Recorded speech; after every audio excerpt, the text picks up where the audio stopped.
everybody. Next up, we return to home soil for what our American cousins would probably refer to as a double header, as we face Manchester United at home in the league on Sunday, 2 p.m. kickoff, and away in the League Cup on Wednesday, 7:45 p.m. kickoff. Sky have the rights to both matches if you're not going, or if you want to listen to some different middle-aged men talking nonsense, there's always eyes at Mother Brown. Extra time and penalties will be available on Wednesday should the tie require them, by the way. So, Man United then. They've won all but one game in the league this season, seeing off Leeds 5-1 at home on the opening day. An away 1-1 draw at St Mary's was followed by a somewhat fortunate 1-0 win at Molineux against the Wolves side, who ought to have been out of sight by the time Greenwood scored his late winner. This was followed up with a 4-1 win over Newcastle at the theatre of tacky marketing slogans. This latter win saw them replace Tottenham at the top with 10 points from 4 games, separated from Chelsea, Liverpool and Everton, all on goal difference.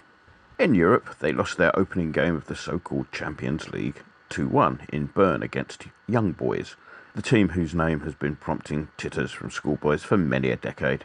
I think that on this occasion I should leave you to come up with your own punchline.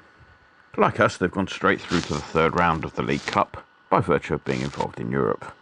Now, it may help listeners over the coming section if they can imagine me doing that very irritating and annoying thing with my fingers to signify inverted commas every time I use the word super.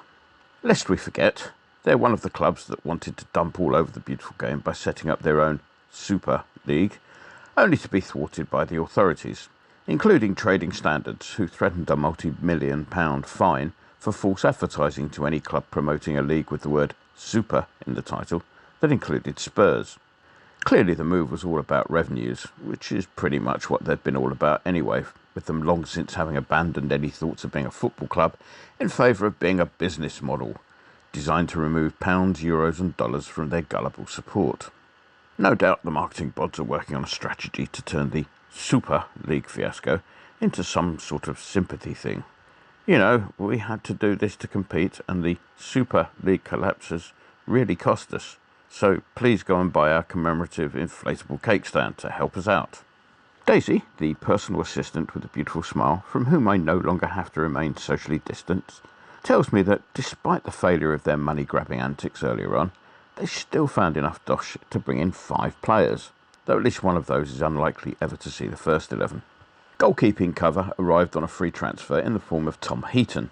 He must have built a house on some Native American burial ground at some stage in his life, such has been his bad luck over the years. He started out at Old Trafford. Following a string of loan spells, he left playing at Cardiff and Bristol City before alighting at Burnley, which was where he really made his name.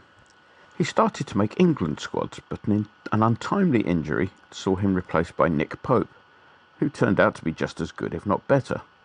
Eventually Heaton moved on to Villa in search of first-team football, but again injury hit, and whilst he was out, they signed Martinez, hence his departure from Villa on a free. If we see Heaton at all, it's likely to be on the Wednesday, as part of the League Cup side. The lack of funds that prompted their aborted Super League attempt was so severe that they were only able to pay Borussia Dortmund £73 million for winger Jadon Sancho. The signing, which had been known about for weeks, was finally completed a couple of weeks after the Euro final, in which he notoriously missed a penalty, thus prompting the sort of moron who bravely likes to spout racial abuse from behind a keyboard to bravely spout racial abuse from behind a keyboard. Sancho was bright enough to cope with leaving the country at a relatively young age of 17 to continue his footballing education in Germany. It certainly takes a certain maturity to cope with such change, and clearly he adapted brilliantly to the Bundesliga, both on the playing side and from a personal point of view. So it's probably a bit of a waste at Manchester United. The third signing was an unusual one. A small fee went over to Rochdale in return for 35-year-old journeyman central defender and Heidi High cast member Paul McShane. One's first thoughts on the deal involved the words tax and dodge. However, it transpired that he was signed as an allowable overage player for the under-23 side with additional coaching duties. So we'll ignore him then.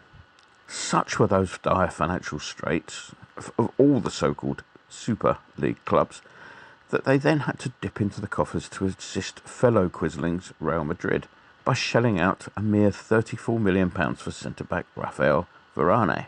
The 20-year-old arrived after a 10-year spell in Madrid, making over 200 league appearances, all of which is probably eclipsed by his sister, who won the Miss Nord-Pas-de-Calais title and made the finals of Miss France in 2019. Champions League? Pah. The signing of Cristiano Ronaldo was accompanied by the usual flannel about how pleased the player was to be returning to Old Trafford, especially since Manchester City had passed on the opportunity. OK, the player missed out the last bit, but it was almost certainly what everyone was thinking at the press conference. The transfer was another example of exactly why we should all feel sorry for the so-called Super League. It looks like Ronaldo's wages were set to cripple Juventus so badly that they accepted a mere £15 million for the player, in instalments. His second debut for the Salford lot was notable for the airborne banner in support of a woman who had accused the player of a sexual assault.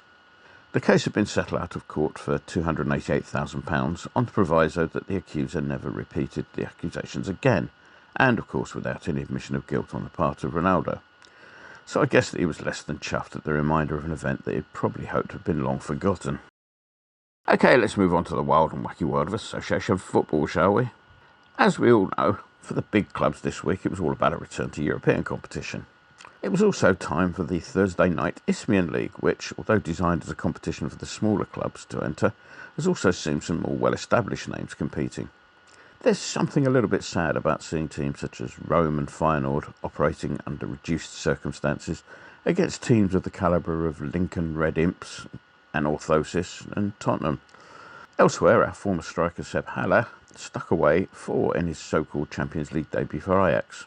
Wrong player, wrong time.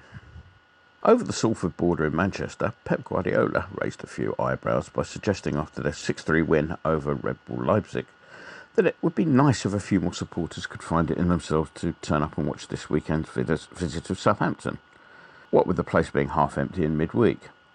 This has led to the unofficial renaming of their ground as the Empty Had. Supporters groups cited difficulties in getting to the ground for 8 p.m. in midweek, though that doesn't ever seem to be a problem for the citizens of Croydon when Manchester United have a home game. And so to us. That win in Zagreb was absolutely superb, splendid even. We controlled from start to finish against a side who didn't really have a clue until the second half, and just as they started to enjoy a little bit of pressure, up pops Mr. Rice to score the goal that holed the Zagreb ship below the waterline. Cracking performance all over the pitch, and Mr. Moyes, who hasn't always got his substitution spot on in the past, handled the bench brilliantly. The removal of Lanzini was a case in point. The tiny Argentinian was both lucky and unlucky at the same time. He was dreadfully unlucky to have been booked for a challenge that didn't even constitute a foul. But having received the yellow, however incorrect, he was also amazingly lucky not to have picked up another for a late lunge that was worth a caution in exactly the same way that his first challenge wasn't. It was therefore wise of him to sit out the rest of the game. Benrahma enabling a continuity of style with more defensively minded changes to come later on.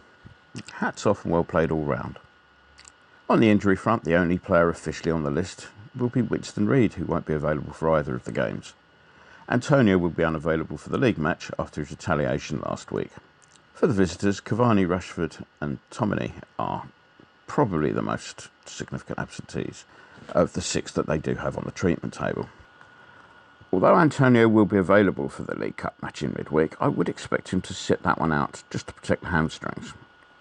I guess it's stating the obvious that the Wednesday 11 will be much weaker than the Sunday side. Though with all the new lads bedding their way in, we may see the likes of Kral getting a start just to get some game time into their legs. Expect Dawson to start also in place of Zuma, who looked very comfortable on Wednesday. Either way, our second 11 for Wednesday will be a lot stronger than it has been in recent years.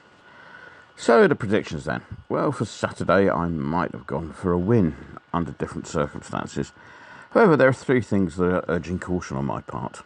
Firstly, there's the post-Europe effect. Late arrivals at Stansted are rarely conducive to 100% fitness the following weekend.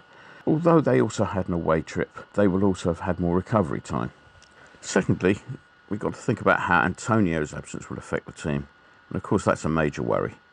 Thirdly, we also have to factor in the usual generous officiation that they always get. As we saw last season, they can always rely on the man in the middle to lend them a hand when it's needed. For that reason, for the league match, I'll downgrade my win prediction to a draw. So the £2.50 I was going to send to Salford to compensate them for the fine of the same amount that they got over the Super League fiasco will therefore be going on a draw. Let's call it 2-2, please, Mr. Winston. For Wednesday, it's probably a question of whether or not our second 11 is better than their third. I reckon we actually do something up there for a change. So the £2.50 that would have gone on that commemorative inflatable cake stand will go on an away win. Call it 2-1 to us, possibly after extra time. Enjoy the game, and enjoy the game. Yes. And big knees up Mother Brown, man. Yeah. Yeah, I'm regularly on the general discussion page. There's always someone who's got some information, so I love it. Yeah. It's great. Yes, it's excitement surrounded by imminent disappointment. That's what it mostly is. Get on the forum at kumb.com. Come on, you irons.